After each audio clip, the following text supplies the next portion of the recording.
my daughter-in-law mocked me while I was renting. "You'll die penniless and alone," she said, her voice sharp enough to cut through the clinking glasses of that fancy Chicago hotel ballroom. "When I bought a mansion of my own, my son showed up and said, 'Perfect. My wife will love raising our kids here.' I smiled and made one phone call. I'm glad you're here. Stick with my story until the end, and please, drop a comment with the city you're watching from. I'd love to know how far my words have traveled. My name is Eleanor Harper, and at 62, I thought I'd seen every kind of hurt life could throw at me. I was wrong." The invitation came in a sleek, silver-embossed envelope, the kind that screamed money and attention to detail. "Join us for our 25th wedding anniversary celebration," it read, in Olivia's perfect, looping handwriting. Olivia, my daughter-in-law, always had a knack for appearances. My son Michael, now 35 and a rising star at a Chicago bank, had planned this with her, a big, glittering event at the Palmer House Hotel. I should have known it wasn't really about family.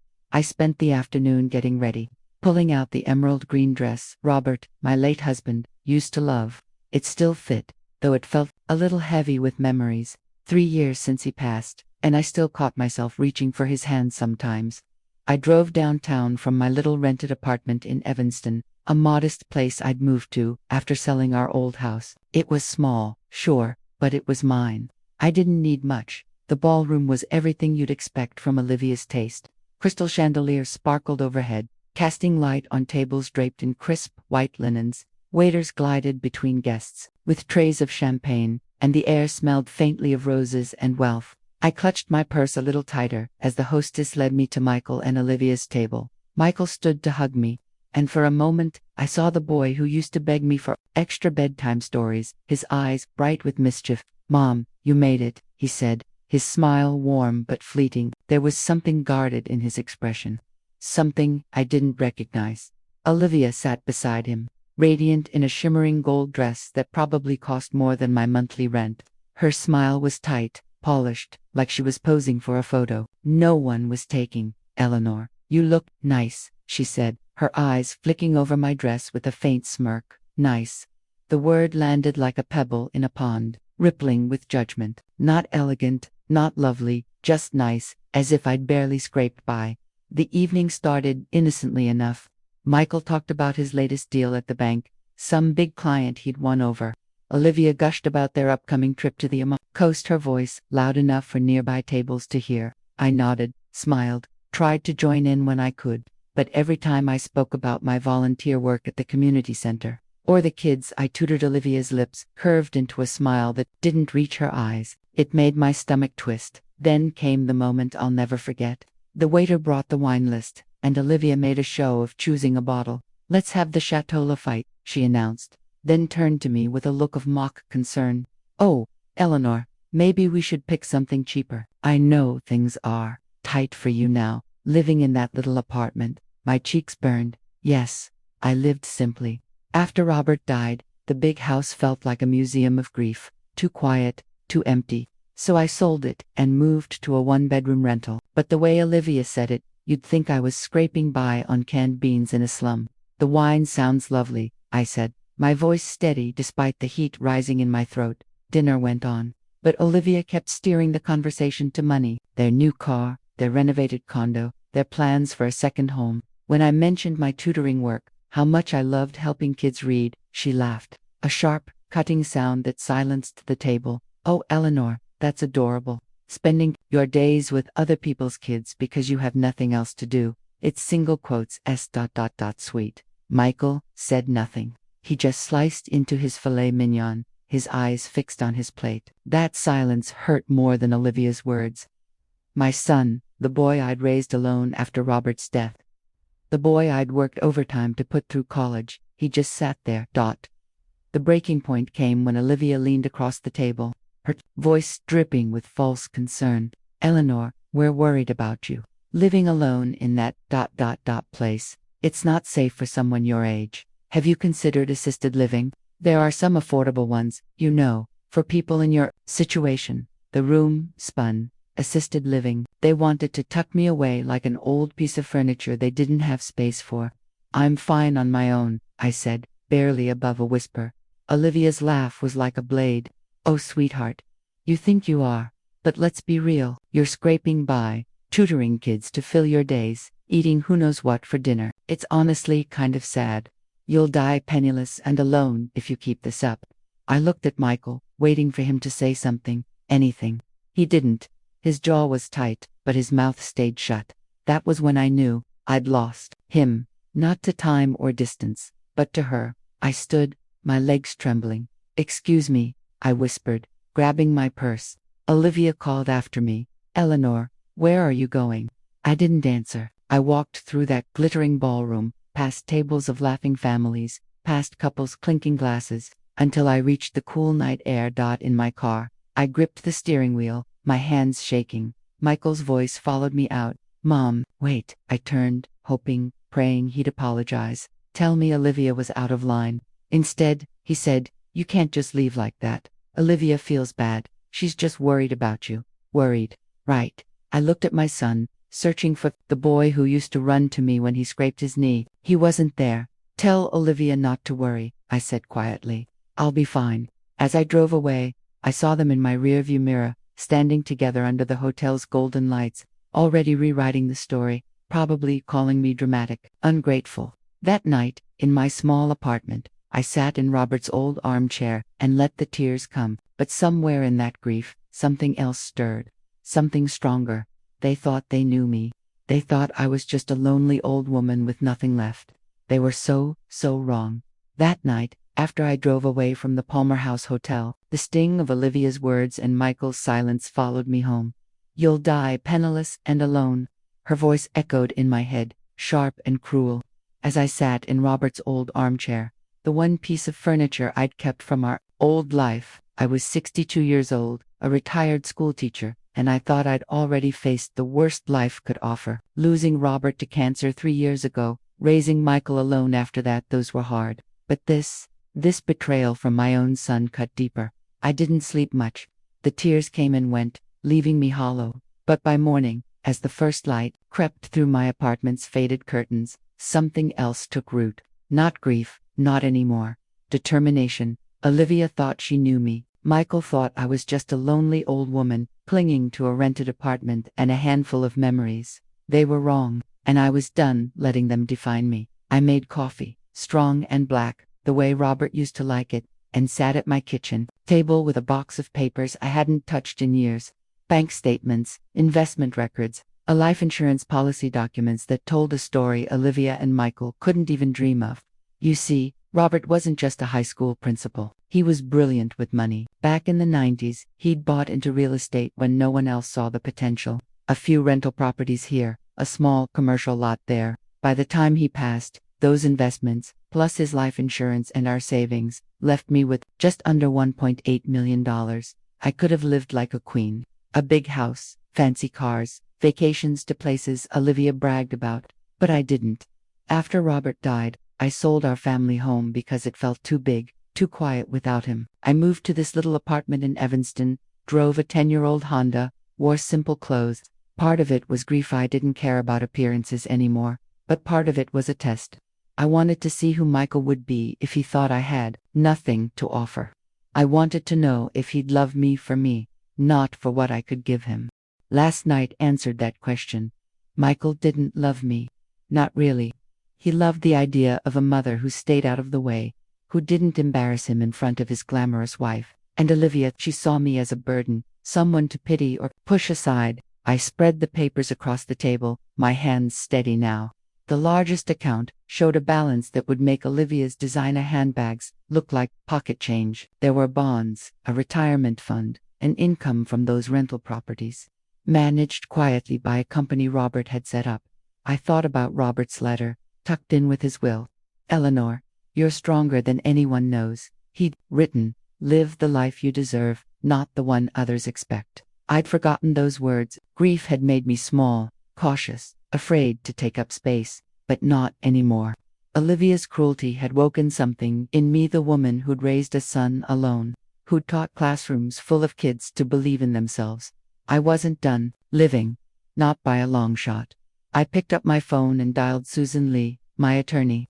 Susan had handled Robert's estate after he passed. And we'd stayed in touch. Eleanor, it's good to hear from you, she said, her voice warm but curious. What's going on? I need to make some changes to my will, I said, my voice calm but firm. There was a pause. That's a big step. What kind of changes? I took a deep breath, picturing Michael's silence at that dinner table, Olivia's smug smile. I want to remove my son as beneficiary. Another pause, longer this time. Eleanor, that's significant. Can I ask why? Let's just say I've learned some things about his priorities. Susan didn't push. She knew me well enough to trust my judgment. All right, who would you like to designate instead? I'd been thinking about this all morning. For years, Robert and I had supported a small project we'd started together, a scholarship fund for kids who couldn't afford college. We called it the Hope Fund, named after the daughter we lost when she was just a baby, before Michael was born. It was our way of keeping her memory alive, of giving other kids the chances she never had. I'd kept it quiet, even from Michael. He didn't need to, no, not until he showed me who he was. I want everything to go to the Hope Fund, I said. Every cent. That's incredibly generous, Susan said, her voice soft. Are you sure? This isn't something you can undo easily. I thought of Olivia's laugh, her casual dismissal of my life as sad. I thought of Michael, staring at his plate while his wife humiliated me. I'm sure. I'll draft the papers, Susan said. Can you come by tomorrow to review them? Tomorrow's perfect. After I hung up, I walked to my bedroom and opened the closet. Behind my everyday sweaters and slacks hung clothes I hadn't worn in years. A tailored navy blazer from my teaching days, a silk scarf Robert had given me for our 20th anniversary. I held the scarf to my face, catching the faint scent of lavender. I'd been hiding, shrinking myself to fit the role of the grieving widow, the undemanding mother. No more. That afternoon, I started planning, not just the will, but my life. I pulled out my laptop and began searching for houses, not apartments, not rentals, but a real home. Something that said, this is who Eleanor Harper is. I found listings for a Tudor-style house in a quiet, upscale neighborhood outside Chicago. 5 bedrooms, a sprawling garden, a library with floor-to-ceiling shelves. It was beautiful. It was mine. As I sipped my coffee, I felt lighter than I had in years. Olivia and Michael thought they'd broken me. They thought I'd fade away, grateful for their scraps of attention. But I wasn't fading. I was just beginning.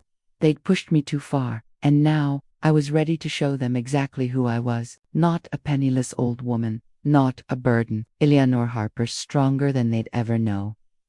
The morning after I called Susan, my attorney, I woke up feeling like a woman I hadn't been in years. Not the grieving widow, not the quiet mother who nodded and smiled to keep the peace. No, this was Eleanor Harper, the woman who'd stood in front of classrooms full of kids, teaching them to dream big, to believe in themselves. That woman was back, and she wasn't going anywhere. I spent the next week making changes, big ones. I called a realtor, Diane Carter, who'd helped Robert with his investments years ago. I'm looking for a home, I told her. Not an apartment, not a condo, a real house, something with space, with character. Diane's voice lit up. I've got just the place, Eleanor. Let me show you. The house was a true beauty in Wilmette, a leafy, upscale suburb north of Chicago. 5 bedrooms, a wraparound porch, a garden that stretched out like a promise of spring. Inside, there was a library with tall oak shelves, a fireplace that begged for cozy evenings, and a kitchen with windows that caught the morning light.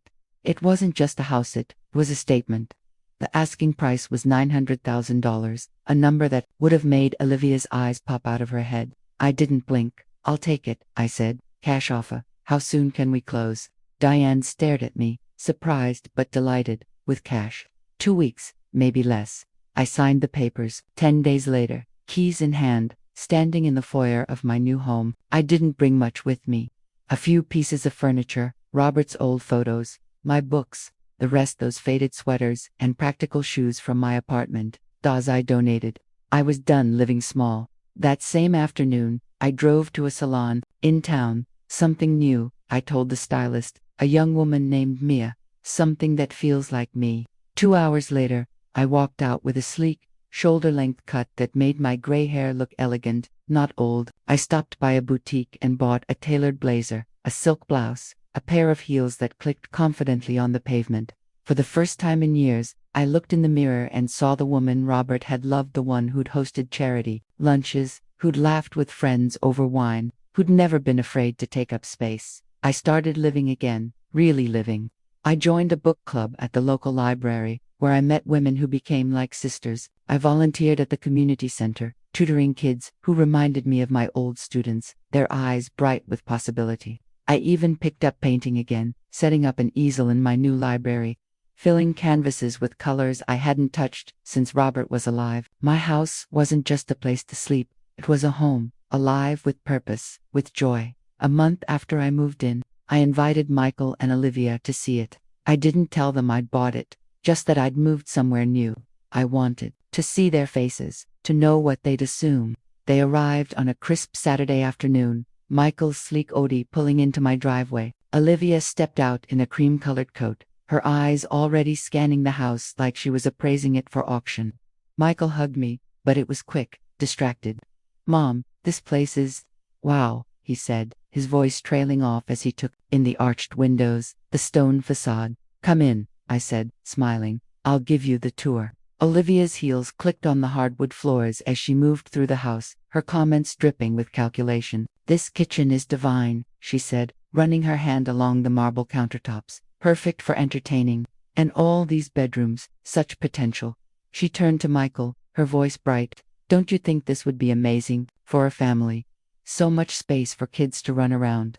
Michael nodded, his eyes lingering on the garden visible through the French doors. "Yeah, it's single quotes. Us. ... Perfect, Mom. How did you even find this place?" I kept my smile neutral. "I had some help." Olivia didn't miss a beat. "Eleanor, this house is gorgeous, but it's far too big for one person. All these stairs, the upkeep, it's a lot for someone your age." She tilted her head, that familiar false concern in her voice. "Have you thought about what you'll do with all this space?" There it was, the assumption I'd been waiting for. They thought I'd bought this house for them, that I'd poured my savings into a gift for their future, their kids, their perfect life. I could have laughed, but instead, I played along. "Oh, I don't know," I said lightly. "I'm still figuring it out." Olivia's eyes gleamed. "Well, Michael and I have been talking. We're trying for a baby, you know, and our condo's getting a little cramped. A house like this would be ideal. We could move in, help with the maintenance, keep you company. You wouldn't have to be alone anymore."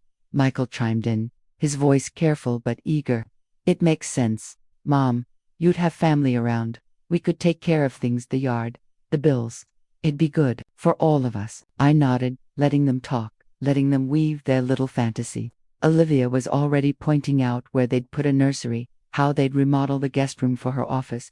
Michael mentioned a swing set for the backyard, his face lit up like he was already living here. They didn't ask what I wanted. They didn't need to. In their minds, this house was already theirs. "Excuse me for a moment," I said, stepping into the library. "I need to make a quick call." Olivia barely looked up, too busy measuring the windows for imaginary curtains. "Of course," she said, waving a hand. "Take your time." I closed the door behind me and dialed Susan. "Eleanor," she answered, her voice warm but curious. "Everything okay?" "I need to add something to the will," I said quietly. "Right now." "What kind of addition?" "I want to make sure this house never goes to Michael or Olivia. Not a single brick. And I want a clause that says if they try to contest the will, they're barred from even stepping foot on the property after it's transferred to the Hope Fund." Susan's tone shifted, professional but concerned. "That's airtight, Eleanor. Are you sure?" I glanced through the window at Olivia, now taking photos of the living room with her phone. Michael stood beside her, nodding as she gestured at the fireplace. "I've never been more sure," I said. "I'll draft it today," Susan promised. "I can come by tomorrow with the papers." "Perfect. Use the garden gates. I don't want them to see you." When I returned to the living room, Olivia was still snapping pictures. "Just getting ideas for furniture placement," she said with a smile that didn't reach her eyes. "This place is going to be incredible." "I'm glad you think so," I said, pouring coffee from a silver pot I'd bought to replace the chipped mugs from my apartment days. "Let's talk more about your ideas." For the next hour, I let them dream. Olivia described her plans for a modern chandelier, a playroom for the kids they didn't yet have. Michael talked about hosting barbecues, inviting his bank colleagues over to impress them. They were so sure, so confident that I'd hand it all over. They didn't know I'd just made sure they'd never own a single inch of this house. They left. Olivia hugged me, her perfume sharp and expensive. We'll work out the details soon, she said, already mentally moving in. This is going to be perfect for everyone. I smiled. I'm sure it will be. After their car pulled away, I stood on my porch, looking out at the garden where tulips were starting to poke through the soil. This was my home, my choice, my life, and no one, not Olivia, not even Michael, was going to take that from me. The call came 3 days after Susan, my attorney, finalized the new will. I was in my kitchen, sipping coffee and watching the morning light spill across the garden, where the tulips I'd planted were starting to bloom. My phone buzzed, Michael's name flashing on the screen. Something about the early hours, 7:15 a.m., told me this wasn't a friendly check-in. Mom, we need to talk now. His voice was sharp, edged with something I hadn't heard since he was a teenager caught lying about where he'd been.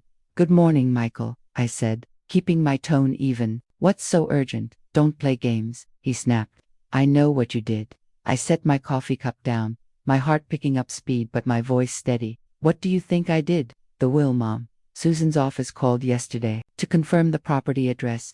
When I asked why, they said it wasn't relevant since we're not beneficiaries. His words hung in the air, heavy with accusation. Not beneficiaries. Mom, what the hell is going on? I could hear Olivia in the background, her voice shrill but muffled, demanding answers. Would you like to come over and discuss it? I asked, calm as the morning outside my window. We're already on our way. The line went dead. I took a deep breath and looked around my kitchen, the heart of this house I'd made my own. The quiet felt precious, like it might be the last. For a while, I went upstairs, changed into a simple but elegant linen dress, and prepared for what was coming. They thought they could storm in and demand my life. They were about to learn otherwise. They arrived in under 20 minutes, Michael's Audi screeching into the driveway. Olivia burst through the front door before I could open it, her face flushed with fury. Michael followed, looking like he hadn't slept, his tie loosened, his eyes hollow. Inside, Olivia demanded, brushing past me into the living room. I followed, closing the door softly behind me. How could you do this to us? Olivia's voice was a whip cracking through the air. After everything we've done for you, all our plans. I sat in my favorite armchair, the one facing the garden, and folded my hands. What plans? Don't act innocent, Michael cut in, his voice shaking. You let us believe this house was for us. You showed us around, let us talk about the kids, the nursery. You let us think we were moving in. I tilted my head, meeting his eyes. I listened, I was polite. You assumed the rest, polite. Olivia laughed, bitter and cold. You led us on. You made us think we were family, that we'd live here together, build a life here, and now you're giving it all to some charity. She paced, her heels clicking angrily on my hardwood floors. You're almost 70, Eleanor. This house is too big, too much for you. We offered to help, to take care of you, and this is how you repay us. I looked at Michael, who was staring at the floor, his hands clenched. Is that how you see it, Michael, that I betrayed you? He lifted his head, and for a moment, I saw a flicker of pain in his eyes. Mom, we need this house. Olivia's pregnant. My promotion means we have to keep up appearances, clients, dinners, the right address. We can't do that in our condo. Pregnant. The words slipped out before I could stop it. Olivia's hand went to her stomach, her expression shifting from anger to a smug satisfaction. 3 months, she said. We were going to tell you when we moved in. Make it a big moment. A family moment. A grandchild, a baby I'd likely never hold, never know, if things stayed as they were. The thought should have broken me, but instead, it hardened something inside. Congratulations, I said, my voice quiet but steady. Congratulations. Olivia stared, incredulous. That's it. Your son's having a baby, and all you say is congratulations. You're supposed to fix this. Put us back in the will where we belong, where you belong, I repeated, my tone calm but sharp. And where's that, Olivia? Michael stepped forward, his voice softer now, like he was trying to win me over. Mom, be reasonable. You don't need a place this size. The maintenance, the taxes, it's too much. With a baby coming, we could use the space. You'd have us here, family around you. So buy a bigger house, I said simply. With what money? Olivia's voice rose to a shriek.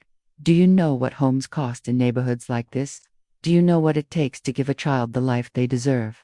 Your child, I corrected. Your responsibility. Olivia's face went pale. With rage. You're a selfish, bitter old woman, she spat. No wonder you're alone, tutoring kids to fill your empty days, living in this ridiculous house you can't even manage. The words stung, but I didn't flinch. Robert didn't leave me, Olivia. He died. And if Michael can barely stand to visit me, why would you want to live in my house? Because it's not your house, she screamed. Not really. Michael's. Your only son, your only family. Everything you have should go to him. That's how families work. Is it? I stood, walking to the mantel where Robert's photo sat beside a picture of Michael, as a boy gap-toothed and grinning. Tell me, Olivia, did your parents work double shifts to pay for your college? Did they sacrifice their dreams so you could have yours? She faltered, caught off guard. Michael answered instead, his voice low. Families take care of each other, Mom. That's what we're trying to do. Take care of me. I turned to face him. Or take from me? Why did Olivia suggest assisted living? Why did she say I'd die penniless and alone? Why did you sit there and let her? His face flushed. She was worried about you. We both were. No, you weren't. My voice was steady, cutting through his excuses. You were worried about your image, your lifestyle, not having to deal with an aging mother who might inconvenience you. Olivia stopped pacing, her eyes blazing. You're twisting this. We offered to let you stay here, to be part of our family, and you're punishing us for it. I walked to my desk, pulling out a folder I'd prepared that morning. Inside were copies of the new will and a letter Susan had helped me draft. Since you're so curious about my will, I said, handing it to Michael, here's the truth. He opened the folder, Olivia reading over his shoulder. Their faces shifted confusion, then shock, then fury. You left everything to a scholarship fund. Michael's voice was a whisper. The Hope Fund. Yes, I said. For kids who need a chance. Kids whose families can't or won't help them. And then came the moment I'd been waiting for. The Hope Fund isn't just any charity, I said, my voice soft but steady. Robert and I started it years ago, after we lost our first child. Your sister, Michael. Hope. She was born too early, lived only a few days. We never told you because the pain was too much, but every scholarship, every kid we've helped, carries her name. Michael's face crumpled, like he'd been struck. Olivia froze, her mouth half open. You mocked it, I said, turning to her. You called it my little hobby, something to fill my empty days. But it's my daughter's legacy, and I won't let you touch it. You can't do this, Olivia snarled, snatching the papers from Michael. We'll fight it in court. Read the last page, I said, my voice calm. If you contest the will, you'll be legally barred from this property, even after it becomes part of the Hope Fund's campus. You'll never set foot here again. Michael stared at the papers, his hands trembling. Mom, please, I'm your son, and I'm your mother, I said. But family doesn't treat family like a resource to be used. You made your choice. Now I've made mine. Olivia threw the papers to the floor, her face twisted with rage. You'll regret this when you're alone, Eleanor. When you're dying in this house with no one to care. I looked at her, really looked at her, and saw someone small, desperate, defined by what she could take. I won't be alone, I said. I'll be surrounded by people who know family isn't blood, it's love, it's respect. Something you've never shown me. They left then, Olivia storming out, Michael trailing behind, clutching the scattered papers. At the door, he turned back, his eyes wet. Mom, there has to be a way to fix this. I looked at my son, my heart aching but resolute. There was always a way, Michael. You just never tried. A year passed, and my life bloomed in ways I hadn't dared imagine. My Tudor house became a home, filled with laughter from book club, friends, the smell of fresh paint from my easel in the library, and the quiet joy of mornings spent in my garden. I'd started volunteering more with the Hope Fund, meeting kids whose eyes lit up when they got their scholarship letters. Each one felt like a piece of my daughter, Hope, living on. I was 62, and for the first time since Robert's death, I wasn't just surviving, I was thriving. Then, one spring morning, my phone rang. I was kneeling in the garden, dirt under my nails, planting roses I'd ordered to honor Robert's love for them. The caller ID showed Michael's name. I almost didn't answer, but something in the persistent buzz of the phone made me wipe my hands on my apron and pick up. Mom. Michael's voice was small, hesitant, like the boy who'd once apologized for breaking my favorite vase. Can we talk in person? I looked out at my roses half planted, their roots waiting for soil. What's this about, Michael? It's about us, about what happened. Olivia and we're done. She left me. I paused, letting his words settle. I'm sorry to hear that. What do you want to talk about? I just, I need to see you. Please, just me. Olivia doesn't know I'm calling. Despite everything, the silence at that dinner, the assumptions about my house, a part of me still saw the boy I'd raised. All right, I said. This afternoon. Come alone. Thank you, Mom. His voice cracked, like he was holding back tears. He arrived at 2, stepping out of his Audi, but he looked different.